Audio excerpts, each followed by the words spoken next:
হয়েছে? এই অংশটাতে যদি সহজে নাকের অংশ মাঝখান বরাবর কোথায়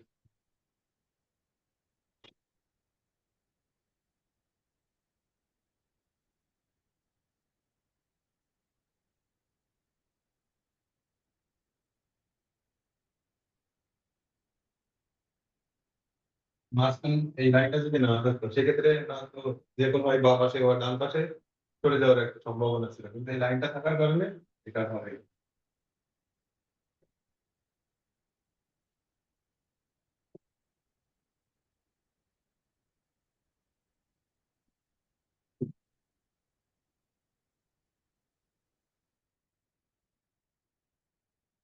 কিন্তু আঁকার পর হয়ে গেলে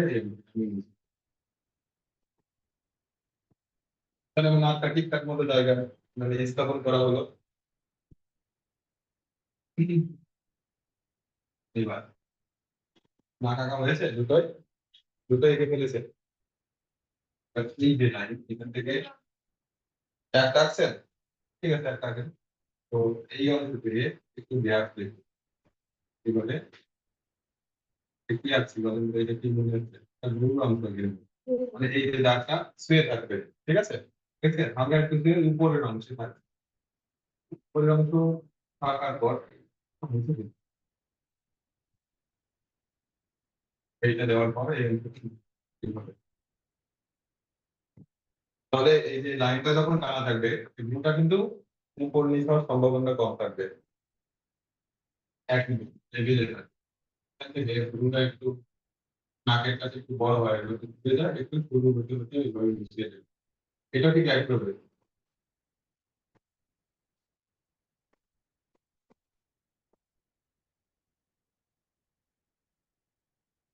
দেখেন। বুঝতে না পারলে এখানে আমি আবার দেখাই। থেকে এই, তাহলে উপর নিচ হওয়ার সম্ভাবনা কম থাকলো, তাই না?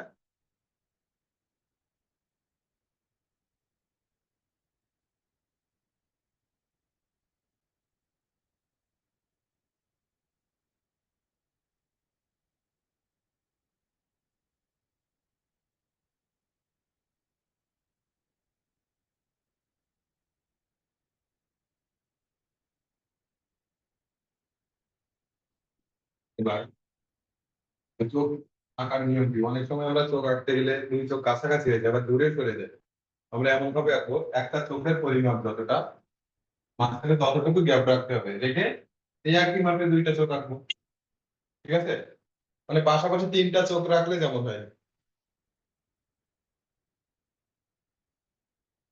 এখান থেকে এই পর্যন্ত যদি লেগ চোখ আঁকে, তাহলে এখান থেকে এখানে ততটুকু গ্যাপ রাখবে। হ্যাঁ, রেখে তারপর ডান পাশে কি করবে? তিনটা চোখ আঁকা যাবে, মাঝখানে ততটুকু গ্যাপ রাখবে।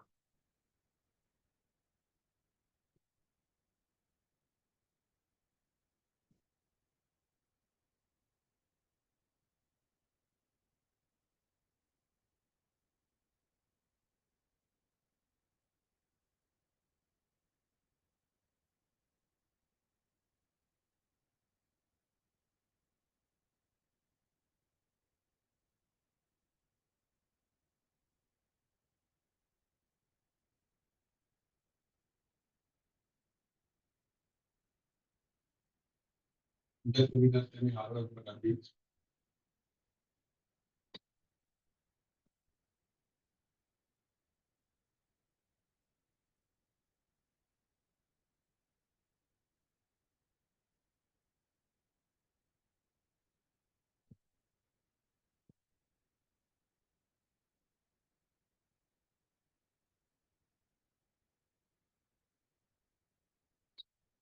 ঠিক আছে, তোকে আইবলটা যে উপরের পাতা দিয়ে কিন্তু কিছুটা ঢাকা থাকে, তাই না? নাকি নর্মালি আমরা তাহলে তাকিয়ে যাই যে আইবলটা উপরে পাতা দিয়ে কিছুটা ঢাকা আছে।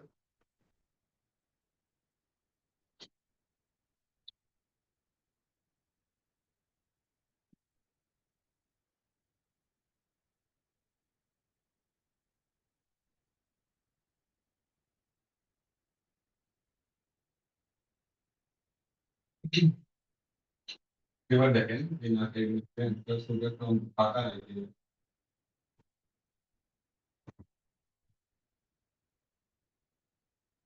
দেখেন এখান থেকে হালকা একটু বাড়ান। এই যে আমাদের আমরা কি নুন চিনি তো? নুন চিনি এরকম না দেখতে? এইভাবে যদি দেখি লম্বা লম্বি এরকম হয় তো নাকি? তো এটা একটু কম, এটা এরকম থাকবে না, জাস্ট এরকম থাকবে।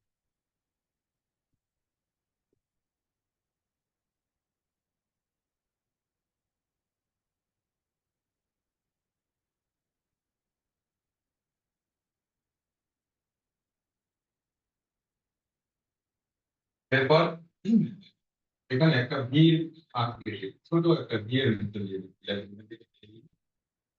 পুরোপুরি না, একটু ভিড়ের মধ্যে, ঠিক আছে? দেওয়ার পর এই যে এখান থেকে এটা এসে এই ধনুকের মধ্যে ঘুরে যাচ্ছে, ঘুরে থাকবে এই, তাই না? এইটা যদি আমি এইভাবে দেখি তখন কি এটাতে ধনুকের মধ্যে তো নাকি? এটা দেখেন তো এই অংশটা এখান থেকে মুছে দিই, তাই না? এইভাবে দেখবেন তীর এইভাবে ছোড়া হয় এরকম না?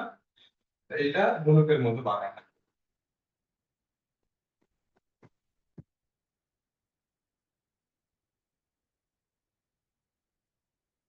পরবর্তীতে যখন আপনারা পেয়ে থাকবেন অবশ্যই এটা এই পরিমাপটা মাথায় রেখে রাখতে হবে, তাহলে অনেক ক্ষেত্রে চোখ এদিক ওদিক বাঁকা হবে না, নাক বেশি লম্বা হয়ে যাবে না। আর এটা কোন পর্যন্ত রাখবে দেখেন, এই চোখের এই যে কর্নিয়া, এটা খেয়াল করুন, এই যে এই বরাবর, এই বরাবর এই অংশটা এর বাইরে যেন না যায়, ঠিক আছে? এই যে এখান থেকে এই বরাবর ভিতর দিকে থাকবে, হ্যাঁ, বাইরে যেন না যায়।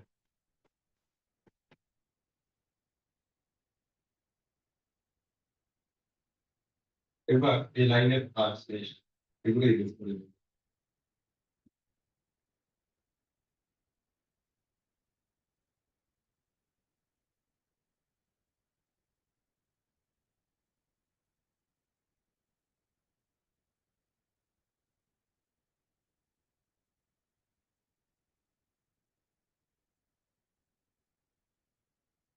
বুঝতে থাকেন, এবার এখান থেকে এইভাবে লাইন মাঝখানে বরাবর এইভাবে দেওয়ার পর,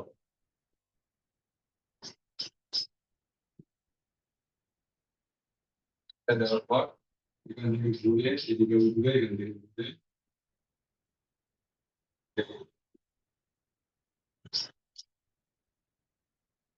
এরপর নিচে এইভাবে নিয়ে পুরোপুরি একটা অঙ্ক ঢুকিয়ে দেবো। এই পেঁচা আঁকা কি খুব কঠিন? যখন আলাদা করে আঁকতে যাবেন তখন এলোমেলো হয়ে যাবে।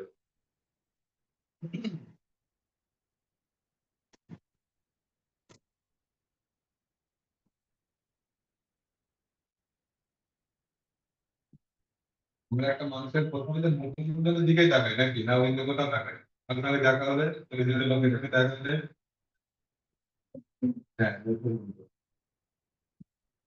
এবার এখানে এই যে মুছে যাওয়ার পর এই যে কিছু অংশ থেকে গেছে না, এই যে চোখ আর নাকের যে অংশ দেখছেন, এই অংশ, এই অংশের মধ্যে কান রাখতে হবে, এই অংশের মধ্যে।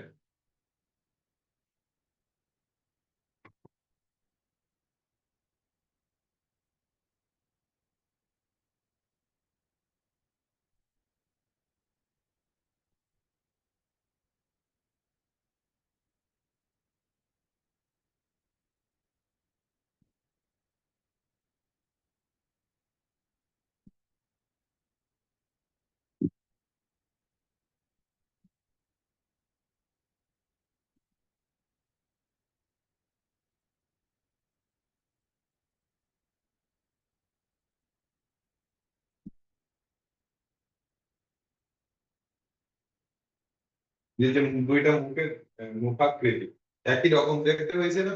একটু হয়তো ছোট বড় কিন্তু ওই যে পরিমাপের ব্যাপারটা এই কারণে কিন্তু একই রকম দেখতে হয়েছে।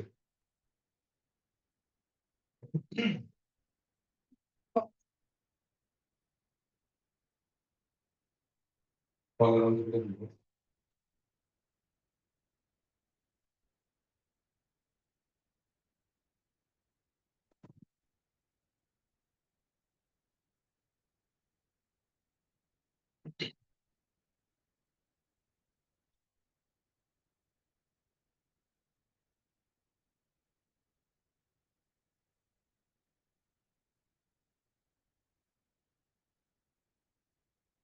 এই অঙ্কটা ছোট হয়ে যায়, 3 বছর যখন অঙ্ক, এই অঙ্কটা বড় হয়ে যায়। এবার মার্কেট কাজ হবে, তাই না? এটা দেখে 2 বার কমপ্লিট হয়ে যায়। এটা হচ্ছে দিলাম, এটা অনেক, ঠিক আছে। এটা এই মেইনটা কেন বলছি, যে এই অংশটাকে যখন 3 ভাগে ভাগ করেছি আপনি, এই অংশটা প্রায় অর্ধেক নিয়ে ফেলেছেন। এই কারণে নাকটা চাপা হয়ে গেছে, চোখের অংশটাও ছোট হয়ে গেছে।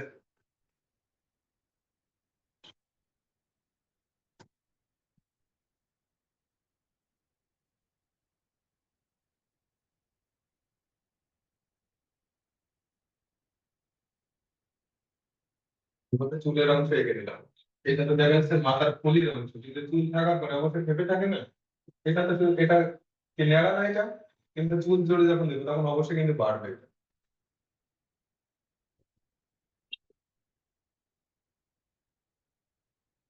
তাই না? তাহলে এই অংশটাই মুছে দিয়ে দিই।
চুলের সুপার অংশ দিয়ে দিই।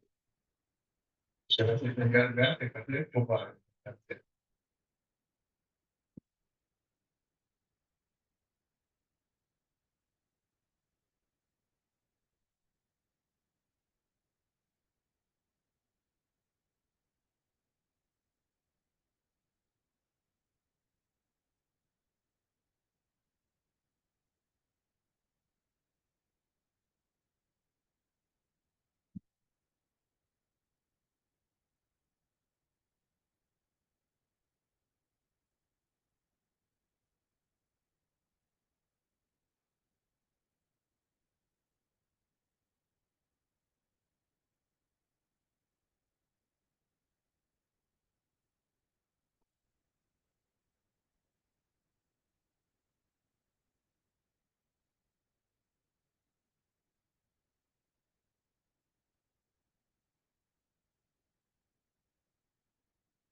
মানে একইভাবে চোখ, কান, নাক, ঠোঁট একইভাবে এঁকে একটা পুরুষ একটা নারী, কিভাবে, আর এইভাবে আমি দুটা কেন এঁকেছি, যে নারী পুরুষ আলাদা করার জন্য একইভাবে এঁকেছি।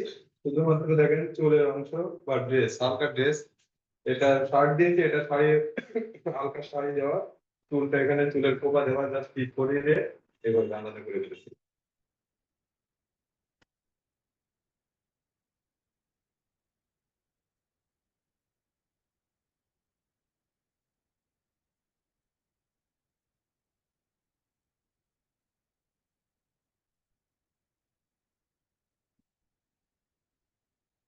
পরবর্তীটাতে চলে যাই, শেষ করতে গেলে বাকিটা দেখাতে পারবো না।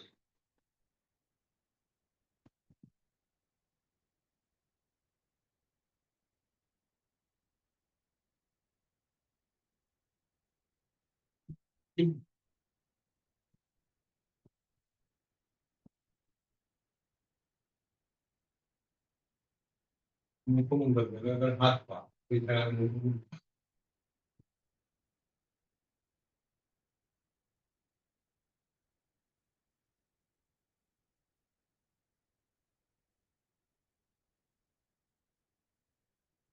হাত পা।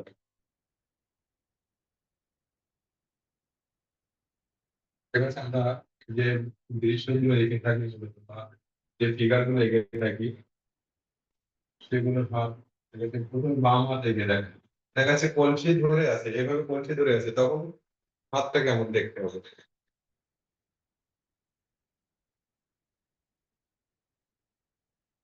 নরমালি একটা কলসি এঁকে নিন। আর যদি শুধু ড্রয়িং যদি হাতের ড্রয়িং দেখে বুঝতে অসুবিধা হবে, সেক্ষেত্রে আমি একটা কলসি এঁকে নিই।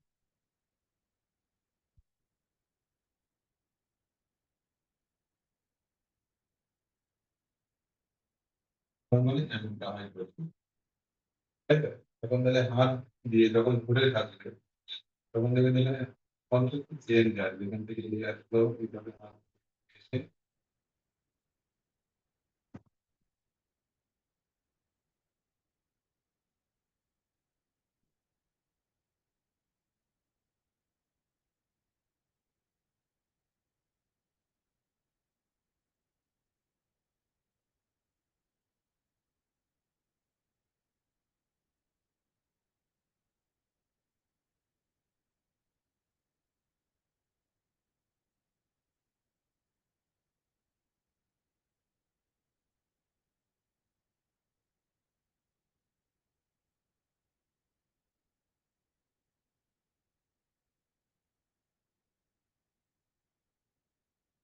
এইভাবে দেখো।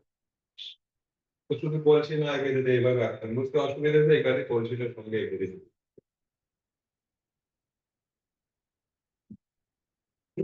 এবার ডান হাত কিভাবে দেখো, হয়তো ডান হাত অবশ্যই ফাঁকা থাকে একটু, ওখান থেকে দেখা যাচ্ছে ডান হাতে ছেড়ে।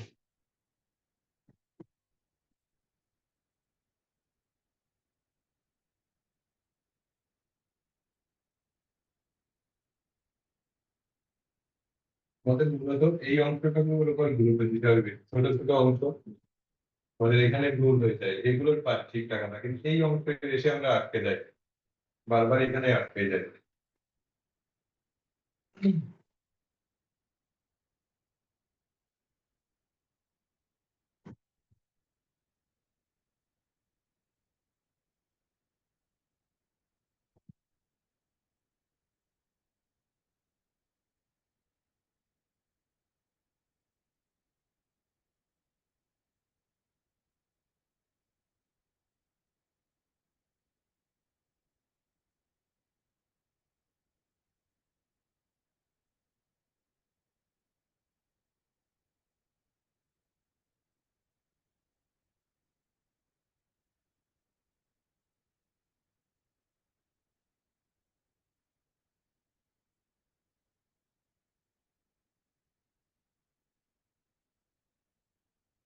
আমাদের গান হয় যখন আড়ালে চলে যায় ছোট হতে হতে যায়, অবশ্যই আড়ালে এত ছোট হয় না, কিন্তু পার্সপেক্টিভের কারণে যে দূরে গেলে একটু ছোট হয়, দূরে থাকলে একটু ছোট হয়, সেক্ষেত্রে দেখেন এখানে, এখানে যদি দেখা যাচ্ছে যদি মাথার অংশটা থাকলো, এইভাবে মাথাটা থাকলো, এখান থেকে বডি আসলো, এখানে কোমরের অংশে এসে এইভাবে কিন্তু একটা ফিগার কমপ্লিট হয়ে যেত, তাই না?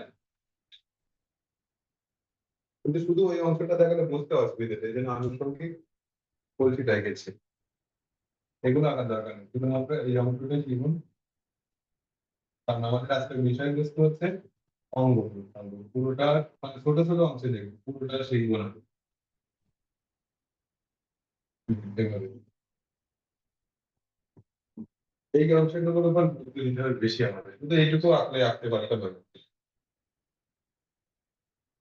কিন্তু বোঝার সুবিধার্থে আনুষঙ্গিক বেশি করে এঁকেছি আর কি।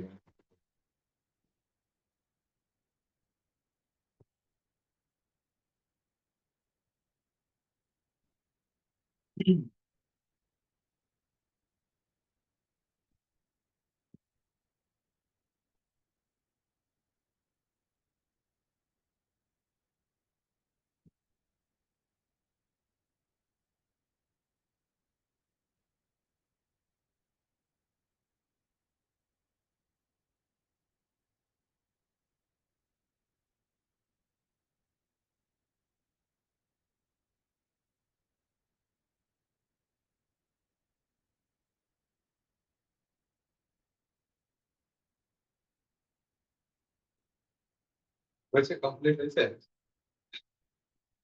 আমি যেভাবে এঁকেছি ওরকম পাশাপাশি আছে।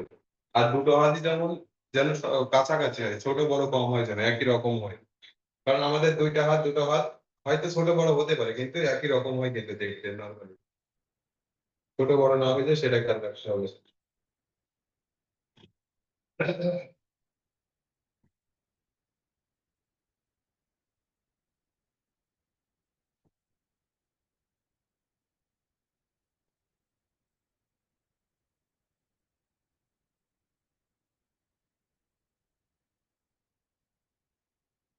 এর মধ্যে কোনটা আঁকতে বাকি আছে, কোনটা? ডান, ডান হাত।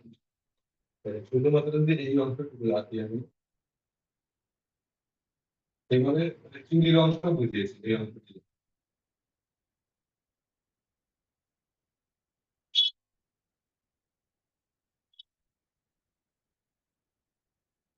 আগে এই ধরুন রেখে নিব। এবার এই অংশটা, এইটা আবার পর এই অংশটা করবো, তারপর আঁকবো।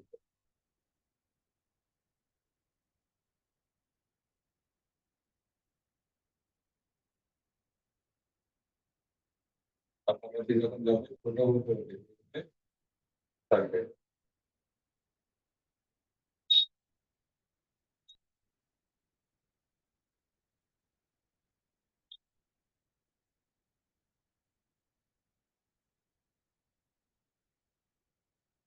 বড় করে আঁকছে বলে এখন নখ নখ দেখাতে পারছি, কিন্তু তখন খাতায় একদম নখ দেওয়ার দরকার নেই, ঠিক আছে?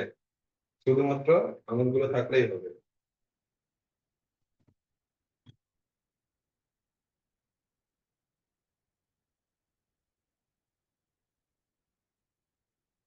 তো কি পা ড্রয়িং করে দেখাবো, শেষ হয়েছে? এইটা, এইটা, এটা হয়েছে। এটা তো দুইবার দেখালো। আমি কোথা থেকে লাইন টানছি, আগে এখান থেকে এই অংশটুকু দেখে নিচ্ছি, তারপর এইখান থেকে এইটা, তারপর এই তারপর একটা করে আঙুলগুলো যখন ঘুরে গেছে একটু ছোট হতে হতে গেছে, যাওয়ার পর এখান থেকে এভাবে লাইন কমপ্লিট করছি।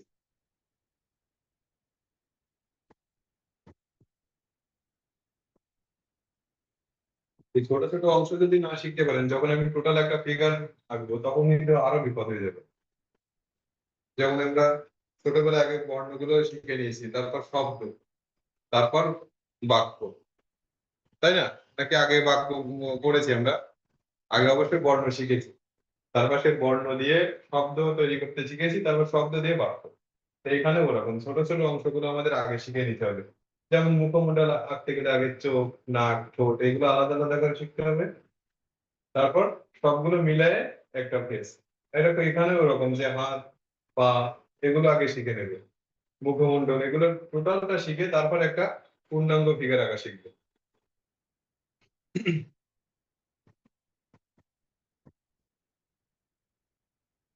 মানে আমি যখন আঁকছি তখন সহজ মনে হচ্ছে, আর যখন আপনারা নিজেরা আঁকতেছেন তখন কঠিন হয়ে যাচ্ছে। এগুলো প্র্যাকটিস করতে হবে, বারবার প্র্যাকটিস করতে হবে এবং দেখতে হবে বেশি।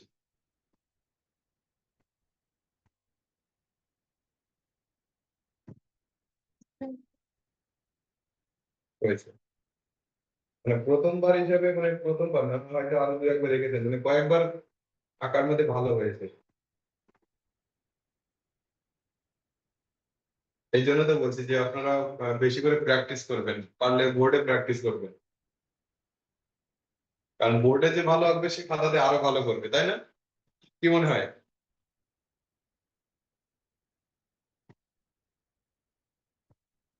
মাঝে মধ্যে যখন সময় পান একটু পেন্সিল ব্যবহার করেন, একটু ঘোরান।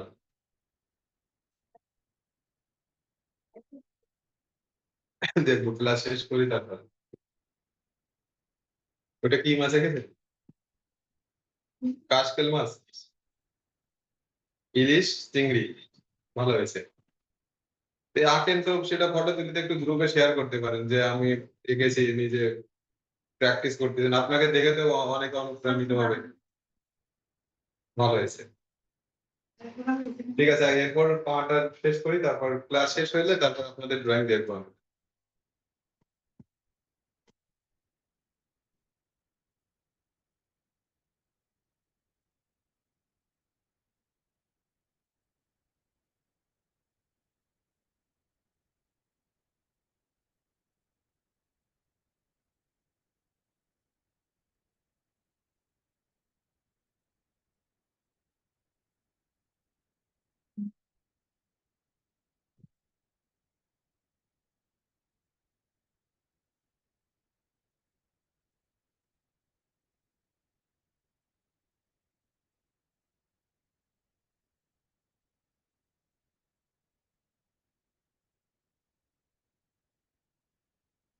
একটা পা সামনে থেকে দেখবো, একটা পা আড়াআড়ি ভাবে দেখবো।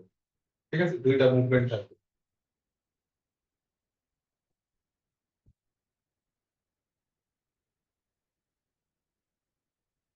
তো এখান থেকে দেখা যাচ্ছে পায়ের পরিষ্কার অংশটা এইভাবে টেনে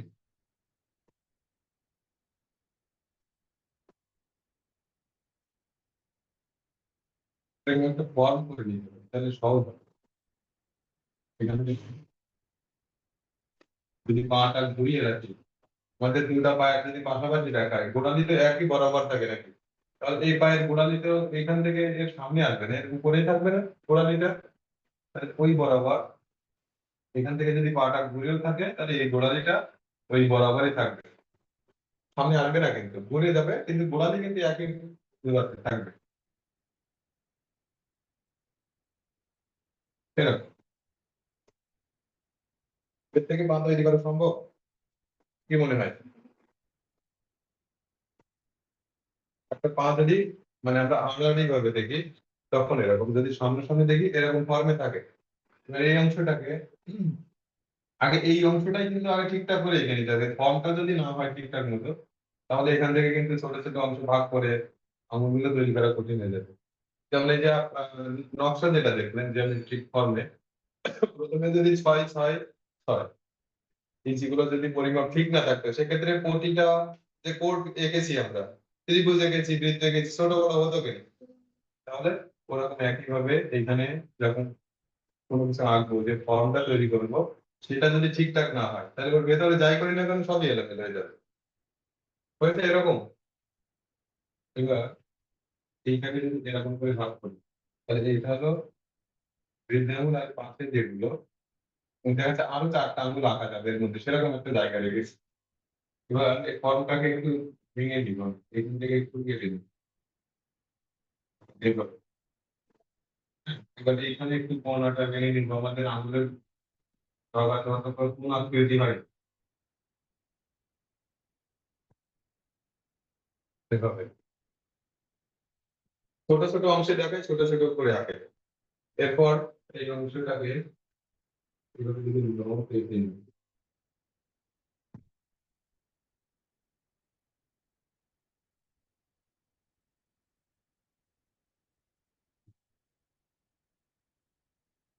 পায়ের মধ্যে এবার একটু হয়তো কিছুটা বোঝা যাচ্ছে, তাই না? এবার এই অংশটাকে 4 ভাগে ভাগ করবেন, থেকে এইটা হলো বড় আঙুলটা কিন্তু সব থেকে ছোট থাকে, তাই না? পায়ের আঙুলটা এখানে এখানে লাইন সোজা আছে, কিন্তু আঙুলের ডগাগুলো তো হালকা একটু বাঁকা থাকে নাকি? এইভাবে গোল গোল হয়ে থাকে তো নাকি? সেটা দিয়ে দেবো। এরপর নখের অংশগুলো, বড় আঙুলের নখটা আরো ছোট,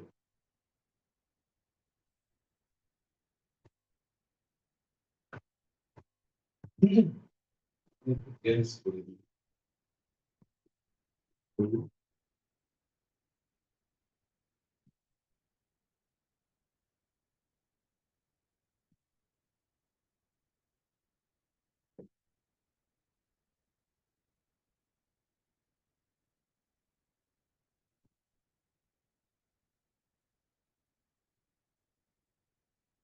এই ফর্মটাকে কিন্তু তৈরি করা শিখতে হবে। ঠিক আছে, এখান থেকে যদি আমাদের মনে হয় আর কি, এটা কি জিনিস একবারে যদি আমি লিখে ফেলি,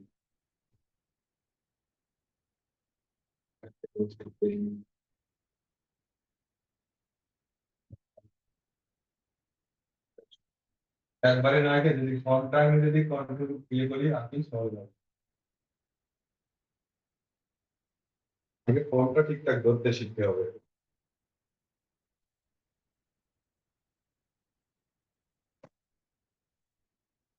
তো আমি যদি এরকম ছোট ছোট অংশে আগে যদি না শিখে নিই, তাহলে একবারে যদি একটা ফিগার রাখতে যাই, পারবো?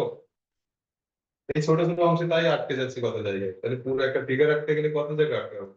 এই জন্য ছোট ছোট অংশ আগে শিখে নেবে।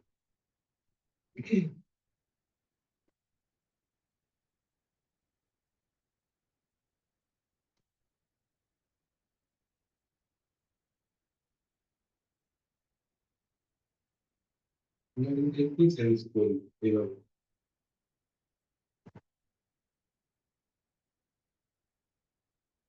এখান থেকে তো সোজা লাইন এসছে, একটু সোজা না, নামটা একটু চেঞ্জ আসবে।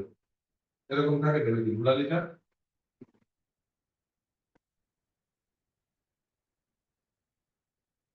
এখানে একটু উপরের পায়ের পাতাটা একটু এভাবে উঁচু হয়ে থাকবে, তারপরে এইভাবে ধীরে ধীরে চেঞ্জ আনতে হবে।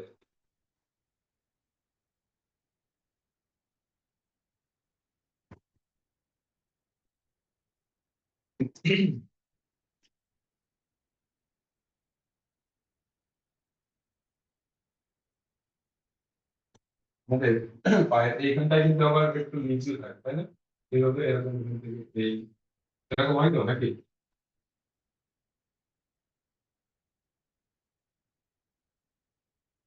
পায়ের গোড়ালি এবং আঙুলের যে অংশটা, এই অংশটা মাটি ছুঁয়ে থাকে, আবার কিছু অংশ আছে শূন্যে থাকে।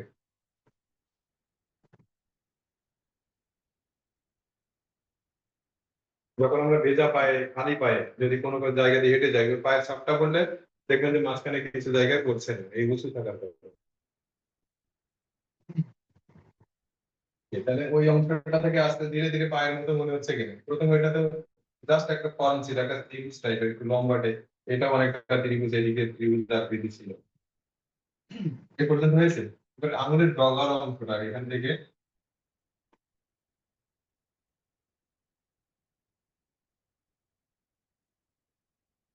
এখানে একটু চেঞ্জ আসবে, ছোট ছোট করে এখান থেকে চেঞ্জ আনতে হবে।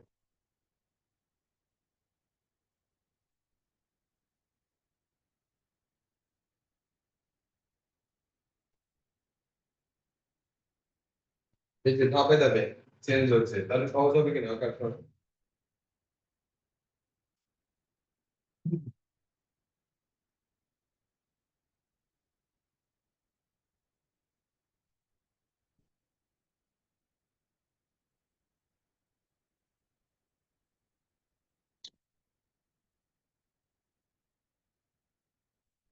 এরপর এইভাবে যদি পায়ের পাতাটা থাকে, ওদিকে কিন্তু আঙুল ওইভাবে বোঝা যায় না, দেখা যায় আজকে অনেক হয়তো দেখা যায় কি যায় না এরকম। এখান থেকে আমি চারটা আঙুল দেখতে পাচ্ছি, কোনোটা দেখতেই পাচ্ছি না। এরপরটা একটু ছোট, তারপরটা আরো ছোট, তারপরে আরো ছোট। হাতাতে আঁকছেন, আর একটু বড় করে আঁকতে পারতেন। তো ভেতরে পেন্সিল পেন্সিল ঘুরাতে পারছেন অত ছোট করে এঁকে? হ্যাঁ। তো এটা পায়ের উঠে গেল, পাশাপাশি এখান থেকে শুধু পাটা দেখালাম, এইভাবেই তো থাকে না ঘুরে থাকলে। এবার এইটা যদি বাম পা আঁকি, তাহলে ঠিক একই ভাবে উল্টাই হবে। এইটা বাম পা যদি আঁকি, এটা পুরো উল্টাটা হবে। এটা ডান পা যদি এইভাবে রাখি, তাহলে এটা উল্টে যাবে। হ্যাঁ। পাশাপাশি এবার আর একবার হাতটা এঁকে আজকে ক্লাস শেষ করবো। ওই যে আনুষঙ্গিক তো আরো অনেক কিছু এঁকেছিলাম, এবার সেটা করবো। শুধুমাত্র ডান হাত আর বাম হাত।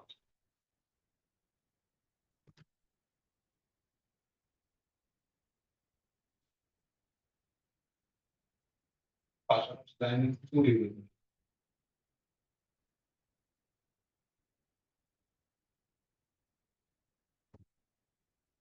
এখানে